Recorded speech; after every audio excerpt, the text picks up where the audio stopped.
O resultado, após o voto vista do presidente, pediu vista o ministro Dias Toffoli. Senhores ministros, eu vou agora proferir o voto de desempate nas ações diretas número 4.947, 5.020, 5.028. Tem um voto de desempate sobre a modulação. Sobre a modulação, 5.130. Os efeitos da decisão. As 4.963, 4.965. São essas.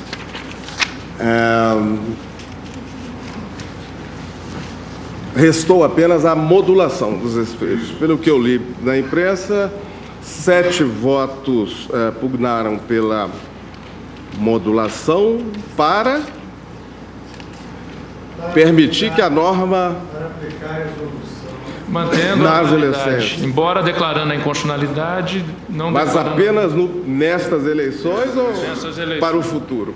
Presidente, a resolução só vale para cada eleição. Basicamente, o entendimento foi o de que a supressão da resolução deixaria permanecer uma situação de maior inconstitucionalidade do que a sua subsistência ante a desproporcionalidade da representação política. Essa foi a posição de quem votou pela modulação. Pela modulação. Senhor presidente. Há uma pequena divergência ainda. Sim. Que eu, me parece, o ministro Celso, não me lembro bem com relação ao voto do ministro Gilmar, entendimos que a observância dos critérios da portaria, da resolução 23.389 do TSE, deveria persistir até a superveniência de uma lei complementar, que pode vir a qualquer momento, justamente para, inclusive com a possibilidade de ajustes pelo TSE, observada a proporcionalidade à população. E, se bem me recordo, a ministra Carmen Lúcia e o ministro Lewandowski votaram no sentido de que este critério só seja observado nas próximas eleições. Isso, porque nós entendemos que não se poderia dar uma sobrevida maior do que aquela que o próprio TSE pretendeu, que ela própria tem. E, de outra parte, senhor presidente, neste momento seria impossível o próprio Congresso Nacional alterar as regras da eleição, tendo em conta o artigo 16 da Carta Magna. Senhor presidente, só para representar a corrente que se opôs a isso, houve uma pergunta formulada pelo ministro Marco Aurélio muito bem colocada. Não houvesse essa questão, não haveria eleição no Brasil nesse ano? E qual é a resposta esperada? Tecnicamente, a resposta esperada era a seguinte: essa contradisse em termos, declarou-se uma resolução que era causa petente da ação inconstitucional, sem declaração de nulidade, quer dizer, uma verdadeira contradice em termos. Então, o que se apregou é que, em primeiro lugar, na forma do voto do ministro Teori, não havia vácuo legislativo, que deveria realizar, em termos de modulação, a seguinte regra. Claro, as eleições passadas foram reguladas por outras resoluções que se exauriram. Não tem problema nenhum de ter que resguardar a validade de eleições passadas. Em segundo lugar, é da tradição da Casa a manutenção da lei ainda inconstitucional quando ela já tem produção de efeitos jurídicos enérgicos que duraram no tempo, como verbo e graça, o caso do Instituto Chico Mendes. Aqui a resolução, se produziu efeitos, são efeitos assim inexpressivos, são efeitos que o próprio advogado da tribuna, não sei se está aqui presente hoje, disse que se resolveria rapidamente, até porque o número de bancadas vai ser definido posteriormente. Então, ficou assim polarizada a discussão. Bem, senhores ministros, tem-se banalizado no nosso sistema de controle objetivo a seguinte prática que considero das mais bizarras. O tribunal declara a incompatibilidade de determinada lei com a Constituição, mas, ao mesmo tempo, modula os efeitos da decisão e mantém o status quo. Tenho notado o quanto pode ser nefasta essa prática, na medida em que ela tem potencial de perenizar as nossas mais tristes mazelas, como a desigualdade e a precariedade do acesso à educação, o patrimonialismo, etc., etc. No caso, ora em julgamento, invoca-se o princípio da segurança jurídica para perpetuar os efeitos de uma incursão indevida do Tribunal Superior Eleitoral num campo que, em qualquer democracia de peso, constitui, sem dúvida alguma, área de atuação por excelência do legislador. Ou seja, o campo do dimensionamento numérico da representação nacional na Câmara Baixa do Parlamento e o da fixação do tamanho das bancadas de cada unidade da federação. A meu ver, a segurança jurídica estará, sim, ameaçada se a Corte prosseguir nesse faz de conta e disser que o Tribunal Superior Eleitoral agiu mal e infringiu a Constituição, mas, por razões de ordem pragmática, a inconstitucionalidade causada por ele, TSE, valerá para as próximas eleições. Eu entendo que é dever dessa Corte fazer o que estiver ao seu alcance para incutir no espírito dos agentes constitucionais a necessidade de se cumprir a Constituição e as leis, e não o contrário.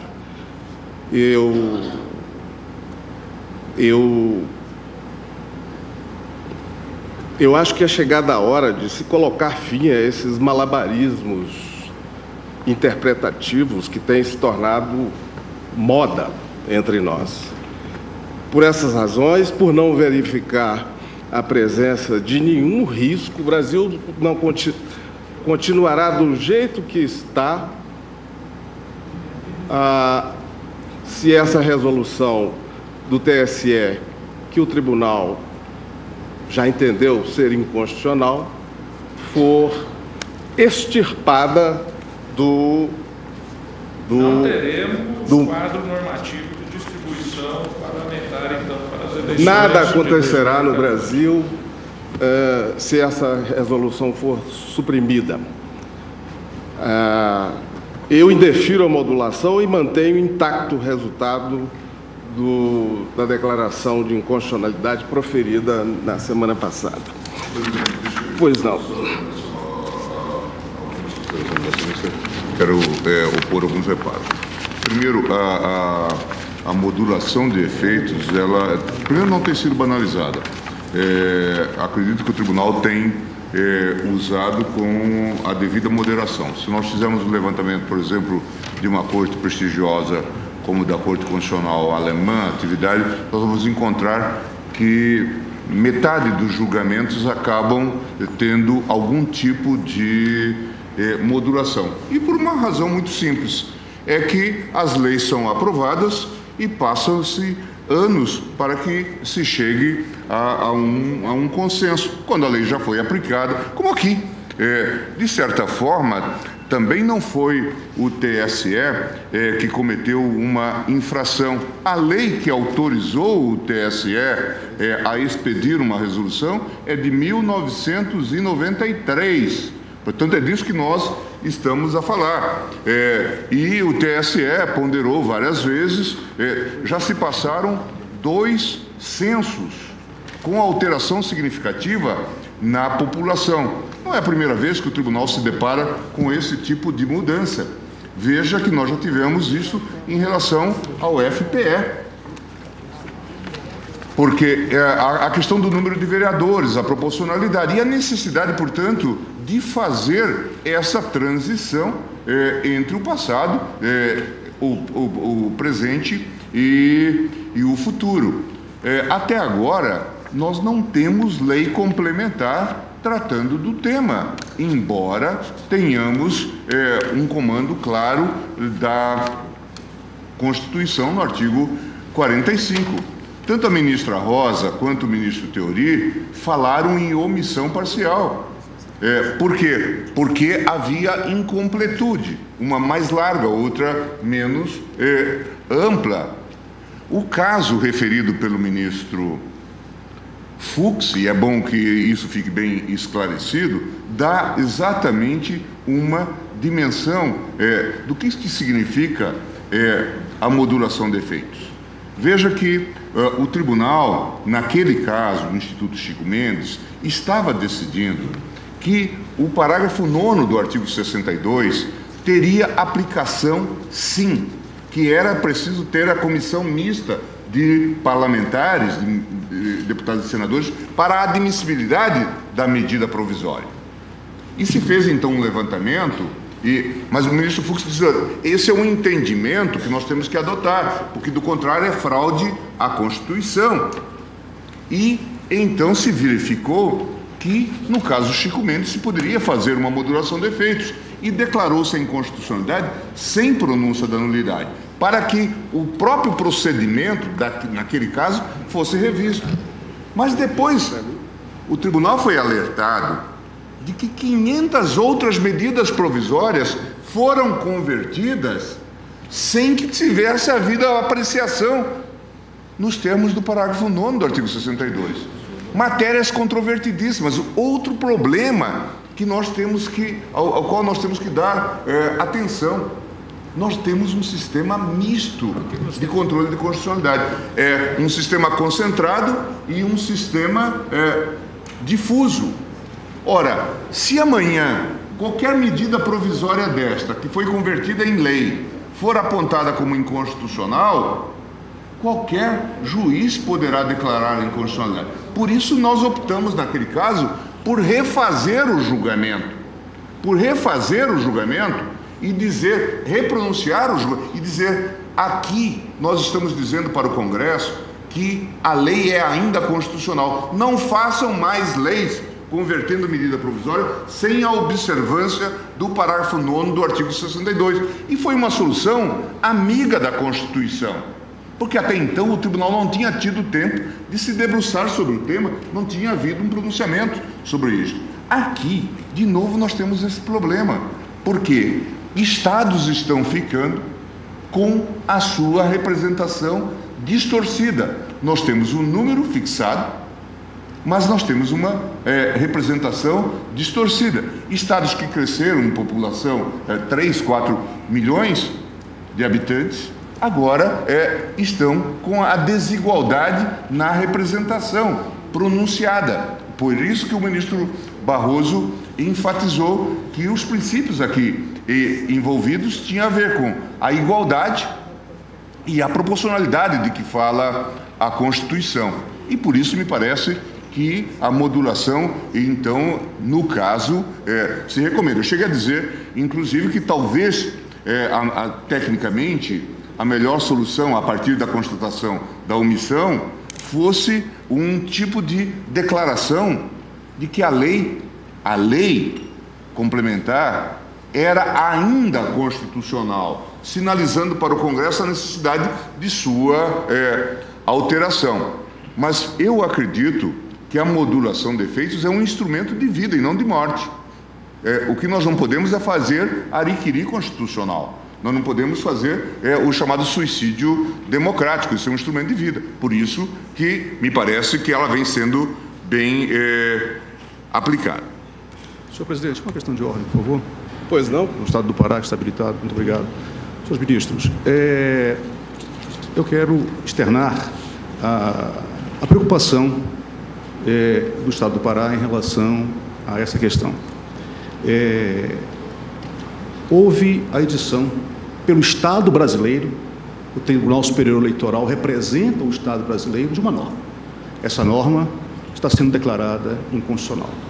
Entretanto, ontem, dia 30 de junho, encerraram-se todas as convenções partidárias, por determinação também de lei. Nós estamos hoje perplexos que o Estado brasileiro vem e diz, olha, nós, Estado brasileiro, pela sua autoridade máxima, consideramos que a norma é inconstitucional. Mas ela já gerou efeitos.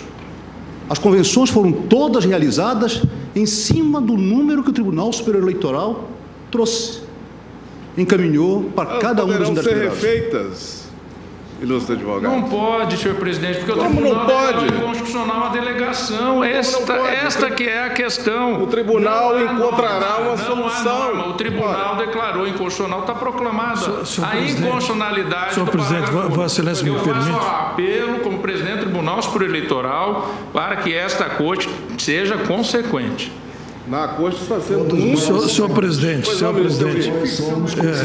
com todo respeito, eu acho que aqui ninguém está sendo inconsequente. Sim.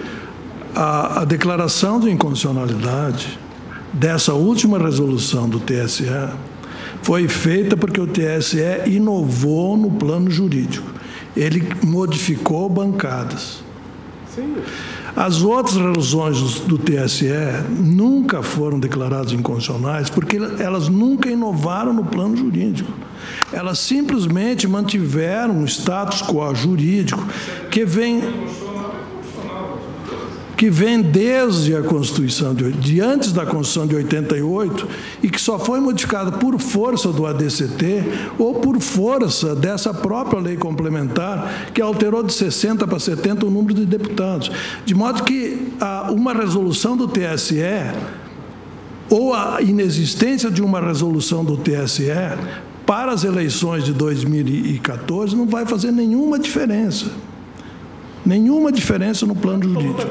De modo que eu, com todo respeito, eu penso que essa supervalorização da necessidade de modulação nesse caso é uma interpretação catastrófica com a qual, com todo respeito, eu não posso concordar. Tampouco eu. Vossa Excelência, conclua, por favor. Obrigado. Em constatando essa perplexidade, é justamente isso que nós gostaríamos de fazer, de apelar a essa corte que mantivesse para essas eleições essa norma, em que pese a sua inconstitucionalidade, em que pese Vossa Excelência entender que trata-se de um malabarismo, mas é um malabarismo, bom malabarismo, vamos dizer assim, que esse Supremo tem encontrado, para tentar evitar que situações de prejuízo. Ministro, haverá nessa situação o direito individual do eleitor, do cidadão, de poder participar do pleito eleitoral. Como dizer a alguém, olha, você vai sair agora? Quem vai dizer isso? As convenções partidárias? Vossa Excelência vai negar, o tribunal vai negar a eficácia da autonomia dos partidos políticos que já escolheram? As resoluções anteriores perderam vigência, não há resolução. E para editar uma nova resolução, não há mais autorização pela lei complementar, porque foi declarada inconstitucional esta delegação. Este é o problema. Então, que esse tribunal diga que o Tribunal Superior Eleitoral pode editar uma nova resolução para as eleições deste ano, porque não há mais base na lei complementar para a edição de resolução. E a resolução anterior, ela não se repristina, porque ela foi editada exclusivamente para as eleições de 2010. Senhor presidente, apenas uma parte, porque o presidente Dias Toffoli é presidente do Tribunal Superior Eleitoral, eu trabalho com ele no Tribunal Superior Eleitoral e sinto que Sua Excelência quer um norte para como guiar as eleições de 2014. Não há mais resolução vigente. Para as eleições, só para concluir, por favor. Para as eleições de 2014 foi declarada inconstitucional. As anteriores não vigoram mais, porque elas foram editadas a cada eleição.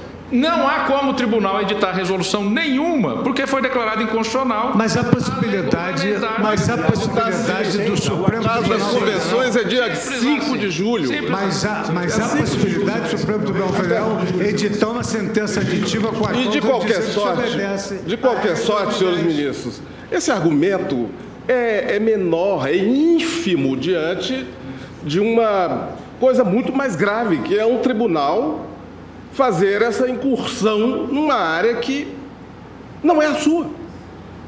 Perde muito mais a nossa democracia com essa usurpação de competência sistemática. Foi o Congresso que autorizou. Parece que nós... Não, o Congresso eu não quero autorizou indevidamente. Não, desculpe. A matéria não está em julgamento e eu não quero ficar revivendo o julgamento. Mas vamos ser, pelo menos, factuais. Vamos observar o que o Congresso, em 93, autorizou o TSE a fazer esses cálculos com base nos levantamentos do TSE. Isso é superado, porque o tribunal já declarou isso inconstitucional. Não se trata de Está superado. O TSE não saiu aí à procura... E veja, eu não estava no TSE quando houve essa deliberação, mas o TSE não saiu aí à procura de demandas. Nada disso. O Congresso soberanamente decidiu e aprovou a Lei Complementar de 93, que é um tema por si só complexo, que é um tema de difícil consenso. Por isso transferiu-se para o TSE. Agora o TSE vem, depois de passados 2 censos demográficos, portanto, com toda a cautela, fazendo audiência pública e tudo mais, e realiza aquilo que estava na lei. Agora nós dizemos, essa lei é inconstitucional. Ok, não pode haver delegação, tudo bem, mas temos que observar que foi o Congresso Nacional, veja, aqui um venire contra factum próprio, que justificaria inclusive a modulação. O que é estranho, o Congresso aprova a lei e agora aprova uma resolução cassando a decisão do TSE, que faz o quê? Apenas executa aquilo que estava na lei. Então é isso que... porque do contrário parece que nós estamos num mundo de doidivanas. Ministro, eu vou... me permite apenas só um argumento de natureza, assim, técnica, para demonstrar que talvez as percepções tenham sido um pouco diferentes. O artigo 45 dessa lei dizia o seguinte: o número de deputados, bem como de representação por Estado pelo Distrito Federal, será estabelecido por lei complementar, proporcionalmente à população. É a Constituição. Artigo 45, a Constituição. Proporcionalmente, procedendo aos ajustes necessários no anterior, etc. e tal. Bom, aí vem esse texto da redação do parágrafo único do artigo 1º, que Vossa Excelência se referiu, diz assim: feitos os cálculos da representação dos Estados do Distrito Federal, o Superior Tribunal Eleitoral fornecerá aos tribunais regionais eleitorais. Eu não consigo entrever nessa atribuição a possibilidade de alteração do número de bancadas. Não consigo entrever isso. Então, talvez seja uma dificuldade exegética natural de um colegiado, claro, e que você não chegou a uma conclusão. Agora, o presidente do Tribunal Superior Eleitoral precisa de um norte, precisa de uma diretriz para fazer as eleições de 2014. Vai fazê-las como fez em 2010. Não vai haver problema nenhum. Ele precisa desse norte. Então, o Supremo Tribunal Federal várias vezes já emitiu sentenças aditivas, demolitórias, e com todas as classificações que há no mundo jurídico. Então, basta o Supremo Tribunal Federal, que é o órgão máximo da cúpula do Poder Judiciário, afirmar que, tendo em vista a declaração de inconstitucionalidade, e que tem que ter pronúncia de nulidade nesses casos, que as eleições se realizarão dos mesmos moldes da eleição de 2010. Mas é que há um fato, eminente ministro Fux, eu acho que isso é reversível. Foi levantado da tribuna, é que já foram feitas convenções e o prazo das convenções se encerraram, exatamente, e foram feitos dentro da lei vigente, que não foi contestada perante o Supremo Tribunal Federal, e que levaram em conta essa resolução de 2014. Então, nós temos um quadro fático consolidado, cuja desconsolidação terá que ser feita via judicial, caso a caso, penso eu. Isso poderá introduzir um fator de balbúrdia, de confusão, nestas próximas eleições jamais visto. É por isso que eu, pessoalmente, embora tenha votado no sentido da inconstitucionalidade da lei, eu votei por uma questão de perspectiva pragmática, prática, inclusive de consolidação das instituições democráticas e republicanas, no sentido da modulação, para que não haja alteração no quadro fático já consolidado nessas eleições. Então, nós não, na verdade, nós todos, brasileiros, o Supremo Tribunal Federal e especialmente o TSE, estará às voltas com um enorme problema de ordem prática. O TSE terá, no mínimo, dezenas de sessões pela frente, em que ele poderá refletir sobre o problema e encontrar mas é que uma tem o artigo solução. 16 da Constituição que não permite alteração.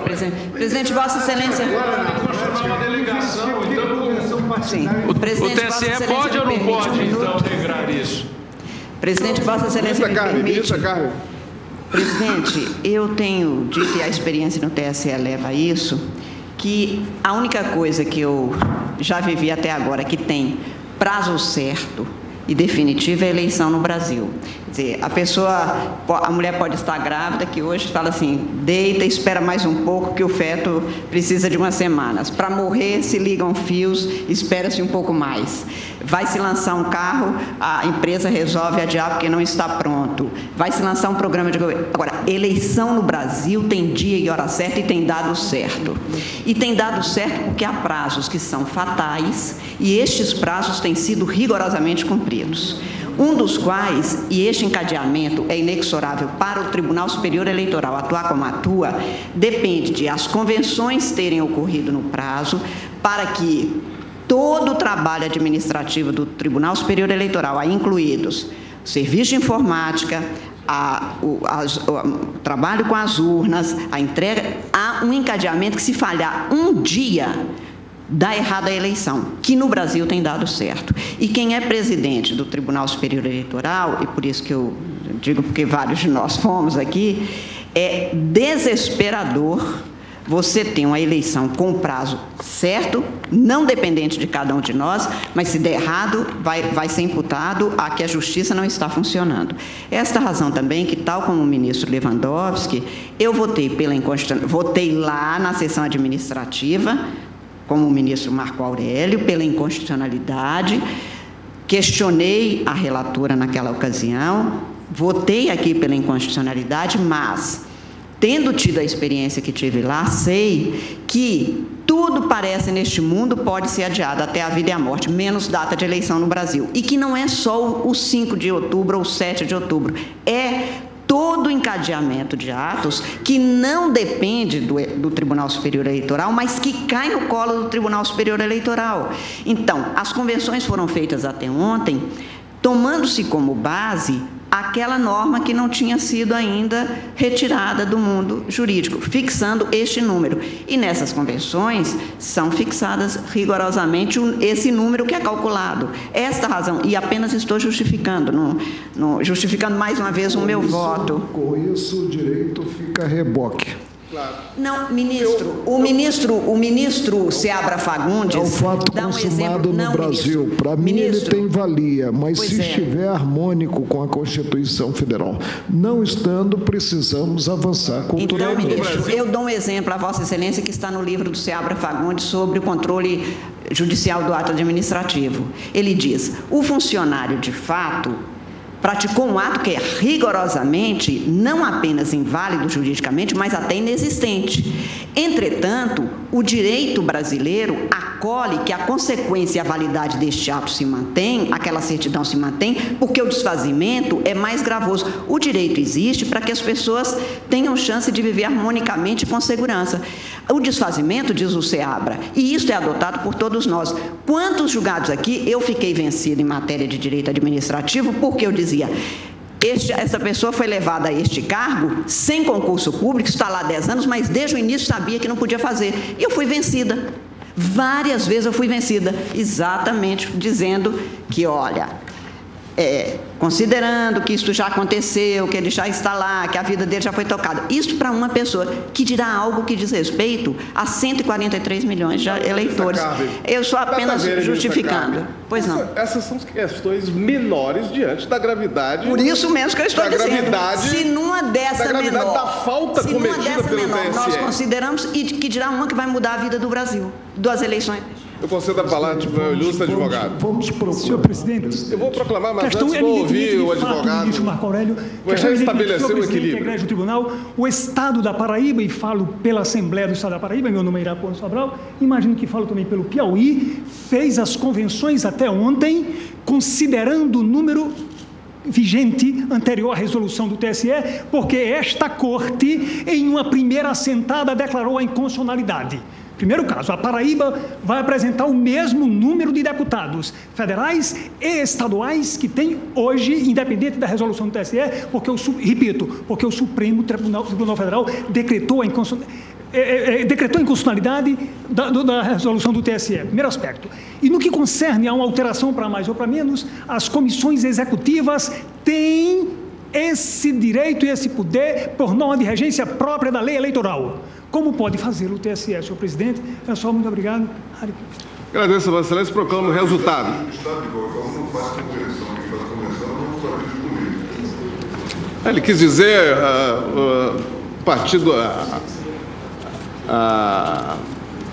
o capítulo estadual do partido, para usar um anglicismo. Modularam os efeitos da decisão os ministros Rosa Weber, Gilmar Mendes, Roberto Barroso, Dias Toffoli, Carmen Lúcia, Celso de Mello e Ricardo Lewandowski. Negaram, indeferiram a modulação o ministro Marco Aurélio, o ministro Teori Zavascki, o ministro Luiz Fux e o presidente.